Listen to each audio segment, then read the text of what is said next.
Donc, bienvenue dans cette vidéo sur une autre posture de méditation, la posture allongée. Donc il y a 4 postures en méditation. Il y a la posture assise, qui est la plus connue, la méditation marchée, la méditation debout et la méditation allongée. Alors la méditation allongée, c'est peut-être la moins connue, ou en tout cas celle qui a le plus mauvaise presse. Voilà, souvent dans le bouddhisme notamment, elle est malvenue, voire interdite dans les temples, notamment pour plusieurs raisons, notamment parce que quand on s'allonge, on met les pieds vers des différentes déités ou grands maîtres, et puis que ça c'est une insulte en fait de mettre ses pieds dans les pays d'Asie vers quelqu'un. Mais d'une façon plus globale, c'est surtout parce qu'il y a une notion de fainéantise en fait dans cette posture allongée. Et pourtant, c'est une posture qui est extraordinaire, que moi j'utilise beaucoup. Je l'utilise tous les jours, la méditation allongée. Je fais de la méditation assise et puis je fais de la méditation allongée. Et j'ai eu une période de ma vie pendant peut-être une dizaine d'années où je n'ai fait que ça, de la méditation allongée, de la méditation allongée. Donc je vais présenter cette posture aujourd'hui. Il y a pas mal de choses à comprendre en fait pour pouvoir débloquer un petit peu nos résistances et pour pouvoir avoir une approche fructueuse de cette posture. Une des choses à comprendre, c'est que chaque posture a un ressenti énergétique. Elle produit autre chose, elle produit une autre atmosphère. C'est pas la même chose. Quand on est habitué à la méditation assise, on est habitué à une certaine forme de tenue. On est habitué à une précision. La posture assise est peut-être des 4 postures celle qui induit le plus de précision. C'est dû énergétiquement, c'est dû, comme je le disais dans l'autre vidéo, c'est dû à la colonne notamment. On est bien droit, on a une tenue et on peut vraiment amener notre concentration, notre attention sur un point précis. Voilà, ça c'est vraiment une atmosphère typique, bénéfice typique de cette posture. Dans la méditation allongée, par contre, on a moins cette capacité de précision. C'est moins induit énergétiquement par la posture. Par contre, dans la position allongée, il va y avoir typiquement un lâcher, induit par la posture. On n'a rien à tenir. On lâche complètement. Alors que dans la position assise, on tient. On tient quelque chose. Voilà. Et les deux attitudes sont nécessaires. Je vais développer un petit peu ça. Mais les deux attitudes de tenir et de lâcher, en fait, sont nécessaires et sont complémentaires pour évoluer dans notre pratique et dans notre recherche. Donc quand on est allongé, on peut lâcher complètement tout effort musculaire, mais on n'a plus la capacité de se concentrer de la même manière. Déjà, ce qui va se passer, c'est que assez rapidement, on va se retrouver dans des endroits un peu vagues, dans des endroits un peu brumeux. Et ce qui va nous venir est beaucoup plus varié. On va avoir des images, souvent les gens vont parler de beaucoup d'images, beaucoup de couleurs, de scènes visuelles, où on va avoir des idées complètement rocambolesques qui vont venir. Je connais des personnes, notamment un écrivain par exemple, qui pratique la méditation allongée pour la créativité, parce que ça va permettre d'avoir des idées complètement différentes. Dans la position assise, comme on a du contrôle, on ramène une perspective qu'on connaît très souvent. Et c'est super utile. Ça fait une grande partie de mon enseignement et de ma pratique, c'est d'essayer de voir les choses d'une certaine manière, parce que ce sont des visions qui libèrent. Ça fonctionne moins bien dans la méditation allongée. Parfois oui, parfois il y a une espèce de clarté qui est là, d'elle-même, et on peut jouer avec notre attention, on est pleinement présent alors qu'on est allongé. On est présent par contre sans effort. On n'a pas l'impression qu'on se concentre, c'est juste un état de fait. On est là, on est pleinement là, il n'y a pas de distraction et on peut naviguer avec notre attention, la poser sur la respiration et la laisser sur la respiration, ou écouter les sons et rester avec les sons. On est pleinement conscient. Mais c'est pas dû à une concentration. C'est juste là comme ça. Ça arrive bien sûr aussi dans la posture assise. Tout ce qui peut se passer dans la posture allongée peut aussi se passer dans la posture assise. Mais il y a une intersection. Mais la posture allongée va induire en fait cette espèce de non-contrôle qui va permettre à la vie de se présenter d'une façon différente. Il n'y a pas, il va y avoir moins une direction que moi je donne à ma méditation. Et parfois, quand on est dans la position assise, il va y avoir trop de contrôle. Et ça ne peut pas être fructueux, ça ne peut pas s'approfondir parce qu'on ne laisse pas suffisamment de place. Donc, dans cette position, on peut le sentir même parfois. On peut sentir dans cette tenue, on peut sentir qu'il y a vraiment quelque chose qui peut avoir du mal à lâcher.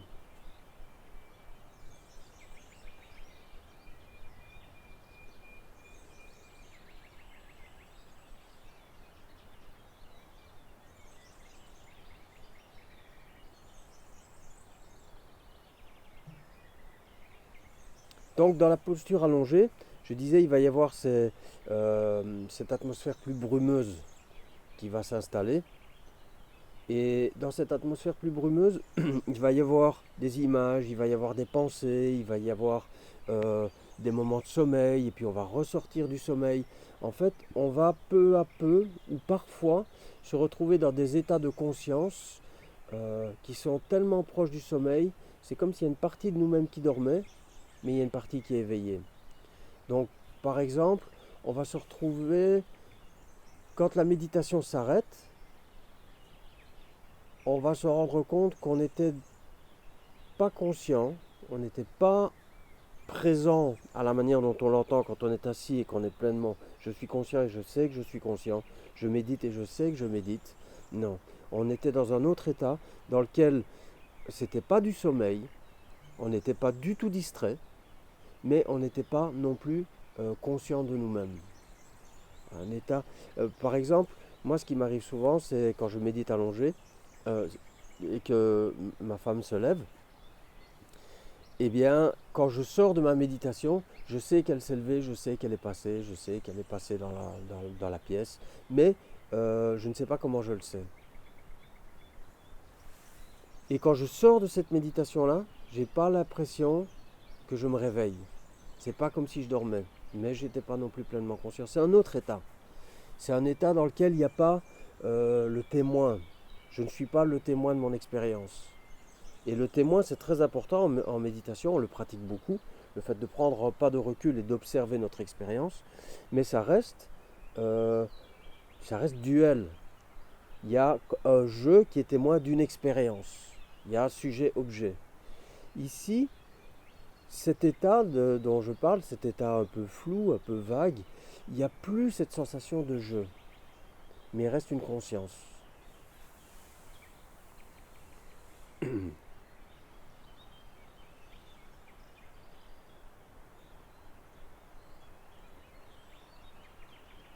Alors souvent la question qui se pose c'est bon ben ok alors on s'allonge, la manière dont on s'allonge souvent c'est sur le dos, c'est celle qui fonctionne le mieux pour une grande majorité des gens.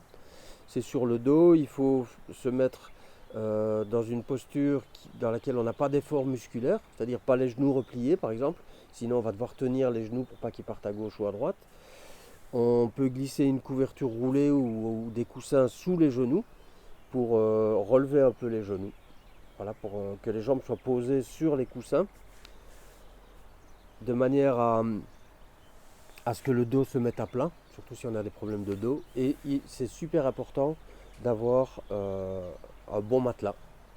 Voilà, quelque chose d'assez épais. Si vous couchez directement sur le sol, après 20 minutes, ça va commencer à faire mal un peu partout et c'est plus difficile. On ne rentre pas dedans pareil. Mais donc, qu'est-ce qui fait la différence entre de la relaxation, c'est pas du yoga nidra non plus, c'est pas spécialement les rêves qui nous intéressent, euh, c'est pas pour se reposer, c'est pas du sommeil. Donc, qu'est-ce qui en fait une méditation? Ça, c'est une question qui est essentielle. Et ce qui en fait une méditation, c'est l'attention. C'est l'attention qu'on pose quand on s'allonge. Donc, il faut clairement que notre corps-esprit comprenne qu'on s'allonge pas pour dormir comme d'habitude, mais parce que on a envie de découvrir la vie, on a envie de voir des états de conscience différents, on a envie d'être trouvé par la vie. Ça, c'est un élément important, qui est un élément important de toute notre pratique spirituelle. C'est cette, euh, cette intuition qu'il y a quelque chose en nous qui cherche. Cette intuition qu'il y a quelque chose en nous qui sait déjà ce qu'on cherche. Cette intuition qu'il y a quelque chose en nous qui est intelligent, qui est une intelligence qui est au-delà de tout ce qu'on connaît de nous-mêmes. Une intelligence non créée, une intelligence qui n'a pas changé avec le temps, qui était déjà là quand on était petit enfant et qui est toujours là maintenant, exactement la même. C'est cette intuition qu'il y a cette intelligence de la nature et qu'elle est là, et quand on s'allonge, on s'en remet à elle. On s'en remet à ce qui en nous, c'est déjà le chemin. Comme disait Wei Wu Wei, ce qui est en nous, ce que nous cherchons, c'est ce qui cherche. Alors celle-là, elle tord un petit peu le cerveau, il faut prendre le temps plus tard. Ce que nous cherchons, c'est ce qui cherche. En nous, la recherche spirituelle est initiée de l'intérieur. On est là, moi j'ai ma quête spirituelle, je pratique comme ceci, je pratique comme cela, je fais ceci, je fais cela. Un jeu qu'on ne connaît pas bien, on en parlera ailleurs. Mais voilà, toute cette image que j'ai de moi, toutes ces idées que j'ai à propos de moi, et je suis sur un chemin spirituel et je pratique la méditation. Mais en fait, dedans, aux profondeurs de nous-mêmes, au-delà de ce qu'on connaît de nous-mêmes, cette recherche est initiée par cette intelligence. C'est la même intelligence que celle qui a fait qu'on a trouvé le sein de notre maman quand on est né. Comment est-ce qu'on savait? Quand j'ai vu mon fils trouver le sein de ma femme à la naissance, c'était complètement étonnant. Comment est-ce qu'il sait? Cette intelligence est déjà là, et elle sait déjà. Et dans la méditation, on s'en remet à cette intelligence. Même dans la méditation assise, on a nos techniques, on a nos approches, on a notre curiosité, on a notre intérêt, mais tout ça est au service d'un appel. C'est un feu qui brûle et c'est une demande, c'est une prière. Et donc on a ces deux aspects. L'aspect dynamique dans lequel on est activement en recherche et dans lequel on a des techniques. Et ça, la méditation assise, pour moi, est peut-être la meilleure posture. Parce qu'on peut pratiquer des techniques et on peut activement amener notre attention dans des endroits qui nous intéressent, explorer, tester, faire des expériences.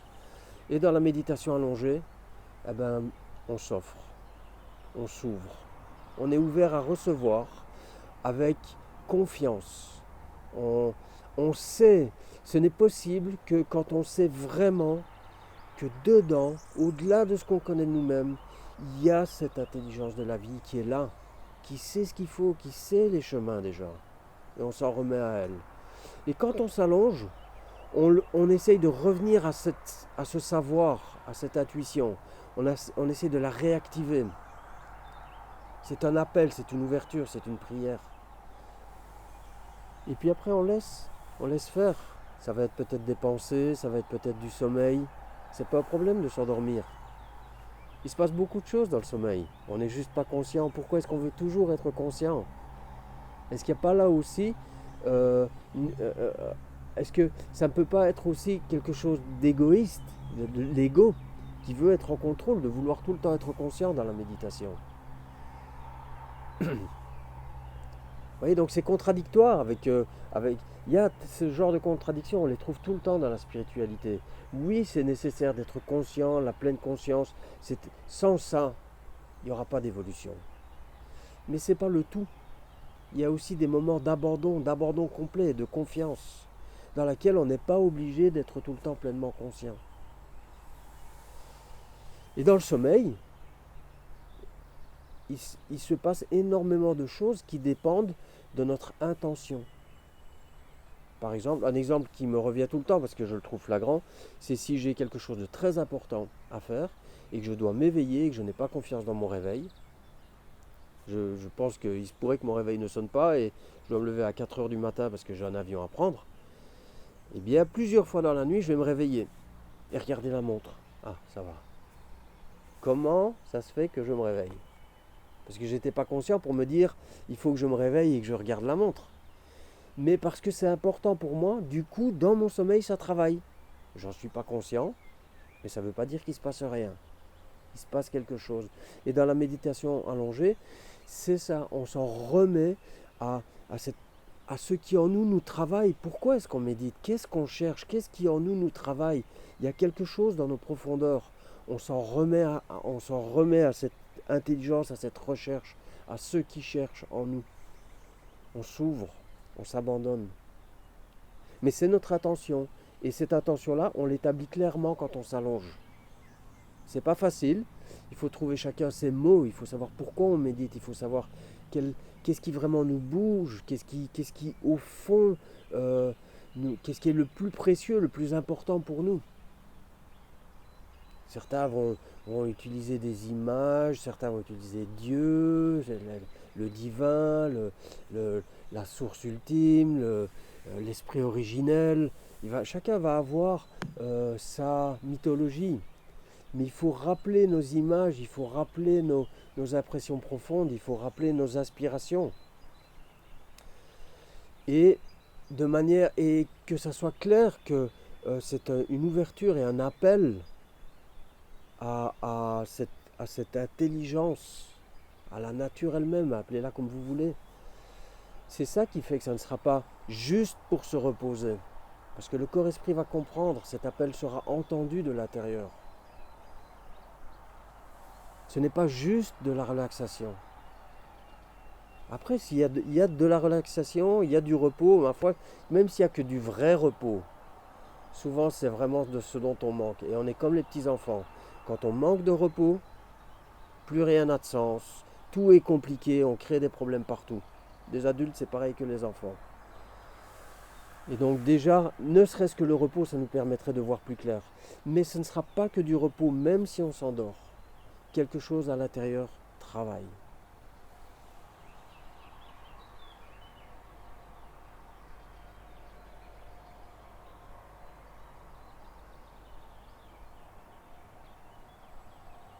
C'est une approche qui nécessite de la confiance dans la vie, et c'est quelque chose auquel il faut réfléchir et qu'il faut remarquer et développer cette confiance. Donc c'est une approche qui nécessite de la confiance et c'est une approche qui génère de la confiance parce que quelque part on incarne une attitude de confiance. On fait ok, je lâche pour la méditation maintenant. Ce n'est plus moi qui prends le contrôle. Je vais la laisser se faire, la méditation. On garde notre curiosité, ce qui veut dire que s'il y a des moments, par exemple, on est parti dans le sommeil et qu'on revient de nouveau, on sort et on est conscient, on peut se dire tiens, où est-ce que j'étais juste avant ça? On peut se poser la question et du coup essayer de ressentir où est-ce que j'étais. Ou quand on est dans des endroits un peu brumeux dont je parlais, où c'était pas du sommeil, on peut se dire tiens, qu'est-ce que c'était cet état? Cet état dans lequel je n'avais plus conscience de moi-même et pourtant je n'étais pas distrait. Et pourtant je ne dormais pas. Donc on garde notre curiosité, une curiosité de petit enfant qui a envie de tout découvrir, tous les états de conscience. Mais avec cette attitude intérieure, c'est dévotionnel en fait. C'est une dévotion à ce qui est grand, à ce qui est vivant. Chacun trouve sa manière.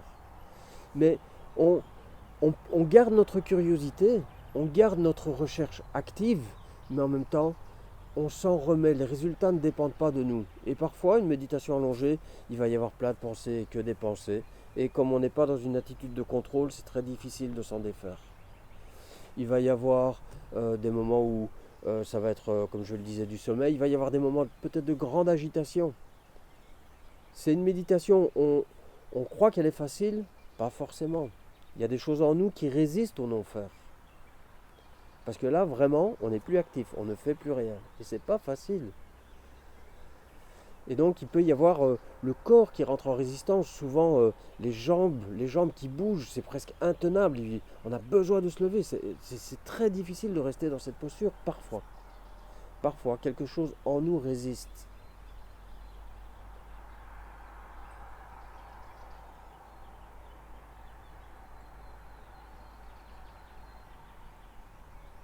Et la manière dont j'utilise cette posture maintenant, et que je trouve très fructueuse, c'est je pratique la méditation assise, d'abord, avec beaucoup de concentration, quand j'y arrive, ou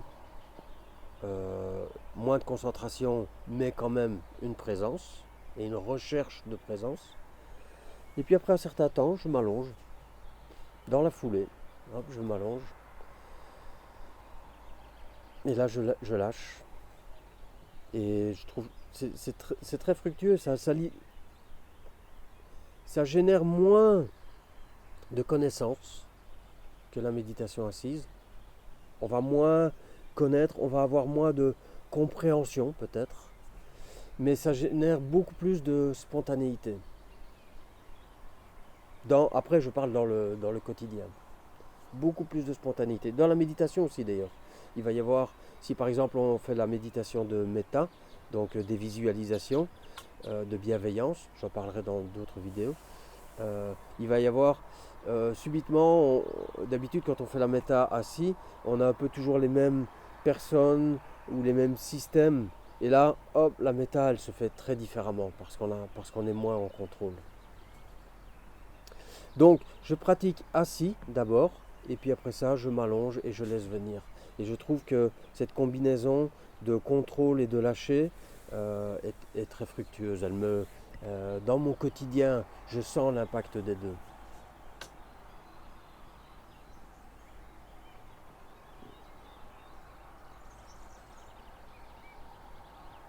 Il y a de la douceur aussi. Il y a beaucoup de douceur. On pratique la douceur dans cette posture. Et parfois, on en a besoin. Parfois, je vois des méditants, c'est dur. C'est dur. Il y a quelque chose de dur dans la manière de tenir comme ça. Et c'est comme si tout pesait sur nous-mêmes. En Asie, ils ont cette image du petit singe et du petit chien. Ils disent il y a les deux chemins, il y a le chemin du petit singe. Le petit singe, il s'accroche sous le ventre de sa mère. On les voit, bien sûr, c'est une image qui vient d'Asie, il y en a partout des singes. Il s'accroche sous le ventre de sa mère, et c'est sa mère qui, quand elle saute d'arbre en arbre ou d'immeuble en immeuble, quand on est en ville, il a confiance, il est obligé de se tenir. Il a confiance dans sa mère, mais il est obligé de se tenir.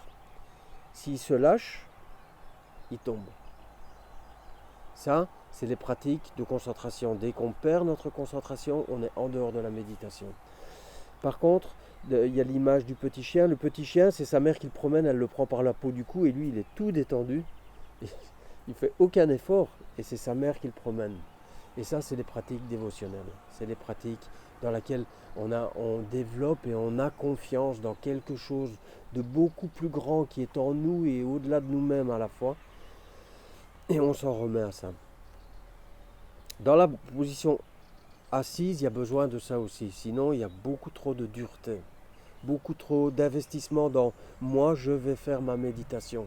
Comme si c'était moi qui faisais ma méditation. Il y a quelque chose d'imbu dans cette attitude.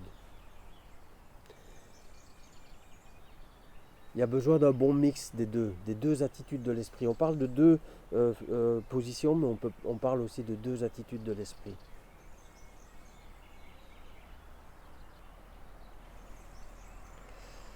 Donc quand vous vous installez dans cette posture,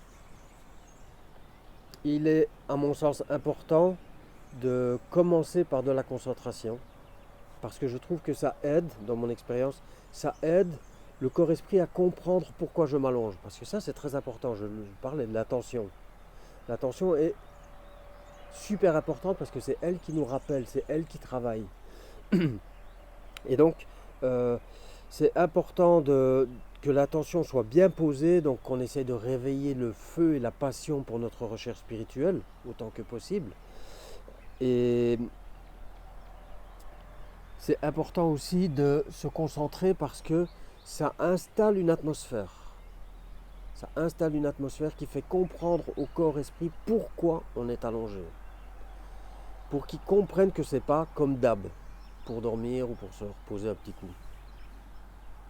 Même si, je le redis parce que c'est vraiment un endroit de mauvaise compréhension, si après ça on s'endort, c'est pas du tout un problème. Donc je vous la recommande, je vous recommande d'essayer. C'est quelque chose qu'il faut essayer assez longtemps parce que c'est moins flagrant peut-être. Ça dépend des fois, mais souvent c'est moins flagrant qu'il se passe quelque chose que dans la méditation assise. Mais il y a grand bénéfice à pratiquer cette posture. Et puis c'est bon de la connaître. Les 4 postures sont bonnes à connaître parce qu'elles ont toutes un avantage, des avantages et des inconvénients. Et un des avantages de la position allongée, c'est notamment quand on a eu beaucoup d'émotions, des choses difficiles. C'est une très bonne posture de méditation pour digérer les émotions. Se mettre hors du chemin, ne plus être en contrôle, lâcher et laisser les émotions se digérer. Laisser cette grande intelligence prendre soin, faire de la place. Ne pas occuper notre esprit nulle part, mais ne pas non plus essayer qu'il soit vide. Laisser l'intelligence de la nature gérer cette situation difficile qu'on est en train de vivre. Donc voilà, c'est une posture, quand on la connaît, on va pouvoir aussi l'utiliser à bon escient dans certains moments de notre vie. Voilà, je vous souhaite de beaux moments de méditation. Merci pour votre écoute.